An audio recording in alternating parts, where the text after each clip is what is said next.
Selamat siang nggih Pak. Ini untuk laporan konfirmasi dari hasil pengerjaan mobil CR-V Gen 3 panjenengan nggih. Untuk yang kemarin ada beberapa job pekerjaan. Yang pertama servis, paket, promo, dan juga ada beberapa kendala. Nah, yang pertama kendala bagian setir nggih Pak. Ketika dibelokkan mentok, setir tidak bisa langsung lurus kembali.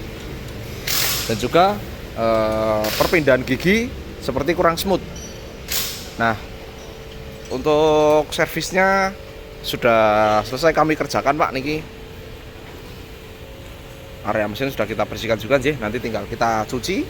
Terus untuk laporan konfirmasinya Pak dari hasil pengecekan kami tentang kendala panjenengan. Nah, untuk yang kendala setir yang pertama sudah kita lakukan test drive Pak dan kita cek diagnosa.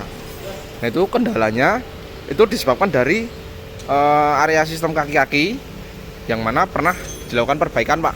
Kita tunjukkan terlebih dahulu.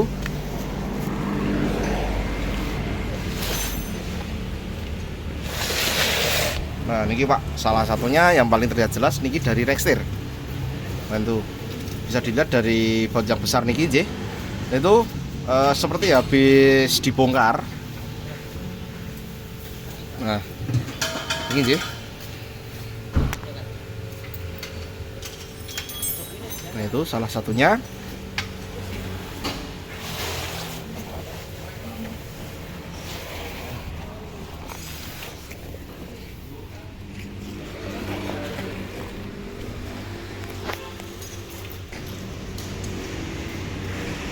Nah, itu ya Pak, bisa dilihat ya tadi.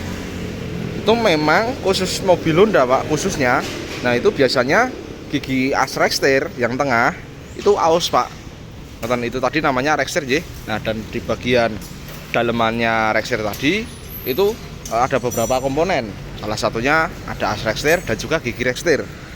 Nah, biasanya gigi as rekstir tersebut biasanya aus Pak. Akhirnya menimbulkan bunyi. Nah, biasanya untuk perbaikannya sendiri mungkin perbaikan kemarin ya Pak, sebelum panjenengan ambil mobilnya. Nah, itu kemarin diperbaiki dan dilakukan setel ulang agak rapat. Nah, kenapa di setel agak rapat? Karena kondisinya aus Pak. Jika tidak di setel dengan rapat, itu biasanya akan menimbulkan bunyi. Nah, efek dari perbaikan penyetelan tersebut, salah satu efeknya yaitu setir tidak bisa lurus lagi Pak secara optimal ketika dibelokkan mentok. Dan harus sedikit dibantu dengan tangan. Itu memang efek perbaikannya seperti itu Pak.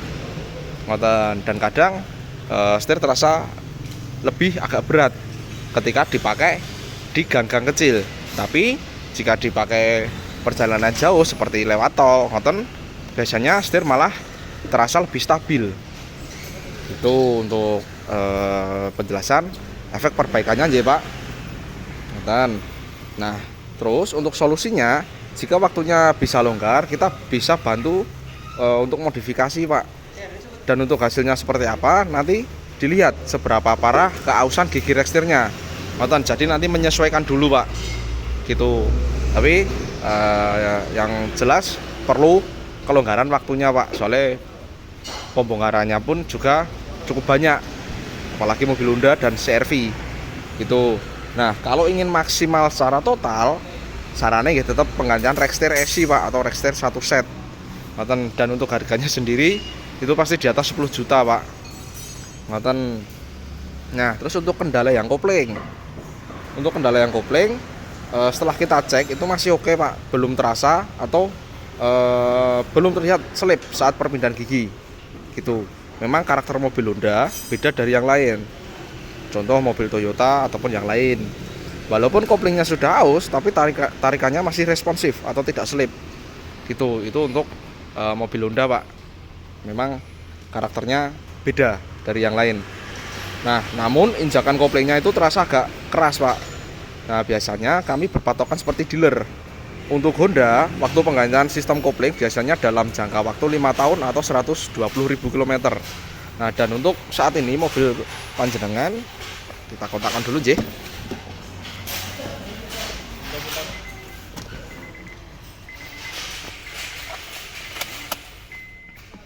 Nah itu Pak, untuk saat ini kilometer mobil panjenengan sudah di angka 110.000 niku. Nah kesimpulannya untuk kopling panjenengan ini masih bisa digunakan sih, itu karena belum slip. Tapi jika ingin dilakukan peremajaan untuk kilometer saat ini juga sudah waktunya penggantian. Jadi niki kita konfirmasikan ke panjenengan nggih Pak. Untuk konfirmasinya bagaimana kita tunggu keputusan dari panjenengan. Seperti itu. Nah, dan untuk yang catatan-catatan lain yang sudah kita buatkan laporan servis kemarin ya Pak, ada beberapa. Yang pertama ada master rem, filter udara, terus kebocoran oli, terus kaki-kaki, ada disc brake.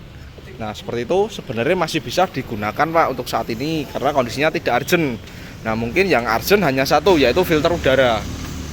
Nah jadi jika mobil panjenengan mau diambil sesuai deadline kemarin, yaitu jam 12 siang, bisa Pak, monggo niki tinggal kita ganti filter udaranya dan kita cucikan. Seperti itu. Untuk yang lain, temuan-temuan kendala dan temuan-temuan catatan servis bisa kita notifkan terlebih dahulu karena memang kondisinya tidak urgent. Seperti itu.